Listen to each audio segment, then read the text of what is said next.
Saudara dan saudariku yang terkasih, Salam. Selamat berjumpa kembali dengan renungan harian Iona, Inspiration of New Apostolic. Kiranya damai sejahtera Tuhan Yesus Kristus senantiasa menyertai kita.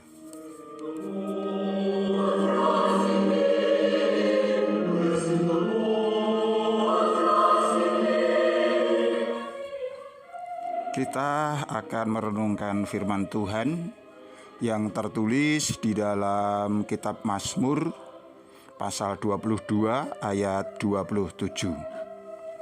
Orang yang rendah hati akan makan dan kenyang. Orang yang mencari Tuhan akan memuji-muji Dia. Biarlah hatimu hidup untuk selama-lamanya.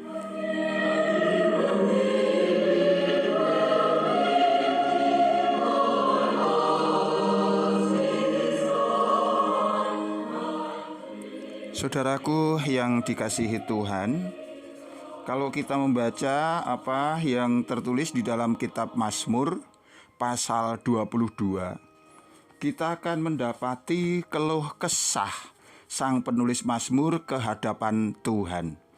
Ia senantiasa bertanya kepada Tuhan, seolah-olah Tuhan tidak pernah mendengarkan dia.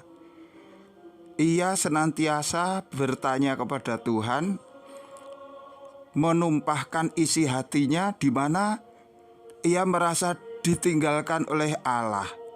Allah jauh dari kehidupannya.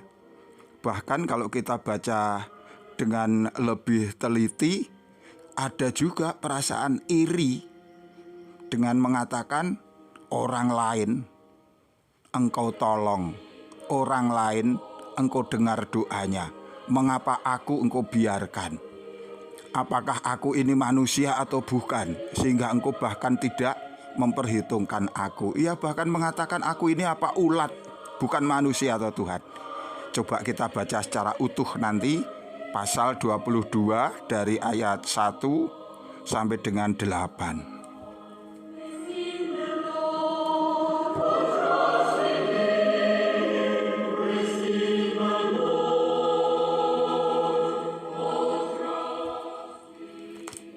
Mazmur pasal 22 ayat 2 sampai 8.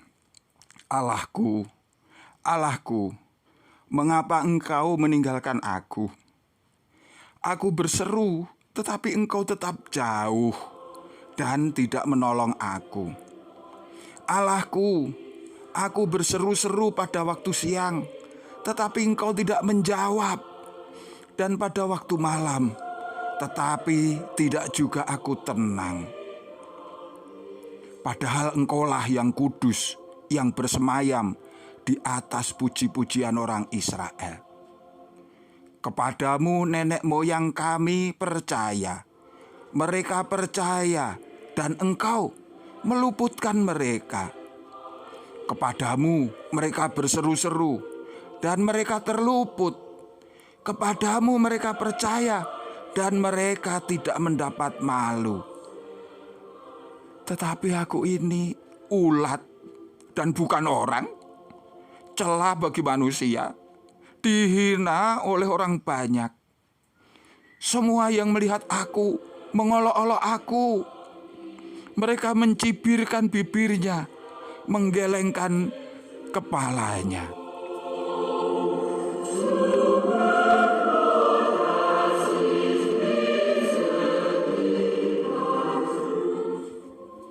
Saudara dan saudari yang terkasih, kita dapat melihat adanya kepedihan di dalam Mazmur ini.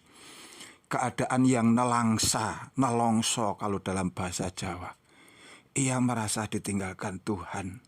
Ia merasa sakit. Sementara orang lain doanya didengar. Mengapa sama-sama bangsa Israel dia seolah-olah tidak dianggap oleh Tuhan? Kita ingin belajar dari apa yang menjadi pergumulan sang penulis Mazmur. Meskipun itu terjadi ribuan tahun yang lalu, ternyata firman ini relevan dengan kehidupan kita. Di sekitar kita Tidak sedikit orang yang setiap hari berseru kepada Allah dengan nada yang sama dengan sang penulis Mazmur. Mungkin bahkan kita sendiri, saya sendiri juga pernah melakukannya atau sedang bergelut, bergumul dengan perasaan yang sama. Tuhan terasa jauh.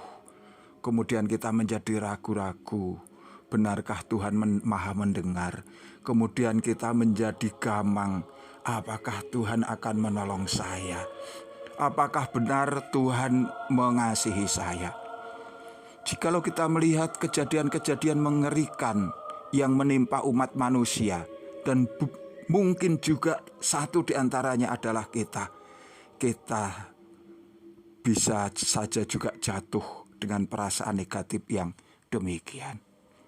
Sakit penyakit yang kita derita, perlakuan tidak adil yang dilakukan oleh orang-orang. Bahkan di belahan dunia ini kita melihat pertempuran, peperangan, menelan korban demikian banyak orang yang tidak berdosa. Krisis melanda, menelan korban yang tidak sedikit. Pergaulan yang jahat, kemudian juga menjatuhkan pengharapan anak-anak Allah ataupun orang yang percaya. Jikalau saya mengungkapkan hal ini, saya tidak sedang ingin menebarkan keputusasaan. Saya tidak sedang ingin untuk menghalangi jalan-jalan kita kembali meraih pertolongan Tuhan. Tuhan itu nyata. Tuhan itu pencipta kita. Kalau Tuhan yang menciptakan kita, siapa yang lebih berkuasa dengan hidup kita? Apakah iblis yang ada di dunia ini? Ataukah Allah sendiri yang tahu segala seluk-beluk kita? Jikalau kita membaca tulisan di dalam Mazmur 22, maka sang penulis Mazmur kemudian memberikan sebuah kesimpulan yang manis dari pergumulan yang ia alami. Ia tidak terus-menerus mencaci maki Tuhan. Ia tidak terus-menerus di situ bersungut-sungut di hadapan Allah. Melainkan di ayat 27 ia mengatakan, orang yang rendah hati akan makan dan kenyang. Orang yang mencari Tuhan akan memuji-muji Dia. Biarlah hatimu hidup untuk selama-lamanya.